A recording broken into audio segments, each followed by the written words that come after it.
السلام علیکم۔ ایک مرتبہ آپ صلی اللہ علیہ وآلہ وسلم اپنے گھر تشریف لائے۔ اس وقت سیدہ عائشہ رضی اللہ تعالیٰ عنہ پیالے میں پانی پی رہی تھیں۔ آپ صلی اللہ علیہ وسلم نے دور سے فرمایا، حمیرہ میرے لیے بھی کچھ پانی بچا دینا۔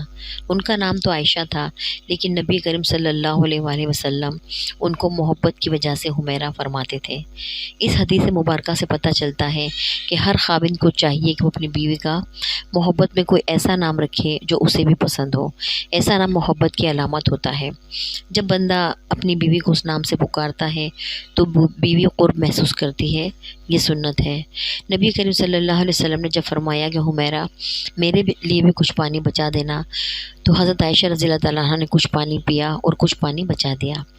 نبی کریم صلی اللہ علیہ وسلم ان کے پاس تشریف لے گئے اور انہوں نے پیالہ حاضر کر دیا۔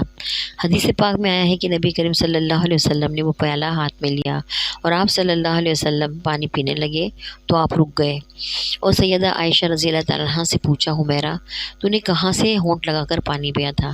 جس جگہ سے منہ لگا کر پانی پیا تھا انہوں نے نشاندہی کی کہ میں نے یہاں سے پانی پیا تھا۔ حدیث پاک میں آیا ہے کہ آپ صلی اللہ علیہ وسلم نے پیالے کا رخ پھیر کر اپنے ہونٹ مبارک اسی جگہ پر لگا کر پانی نوش فرمایا۔ خاوند اپنی بیوی کو ایسی محبت دے گا تو وہ کیوں کر گھر آباد نہیں کرے گی؟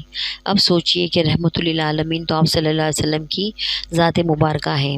آپ سید الاولین اور آخرین ہیں۔ اس کے باوجود آپ صلی اللہ علیہ وسلم نے اپنی اہلیہ کا بچا ہوا پانی پیا۔ ہونا تو یہ چاہیے تھا کہ آپ صلی اللہ علیہ وسلم کا بچا ہوا پانی وہ پیتی، مگر یہ سب کچھ محبت کی وجہ سے تھا۔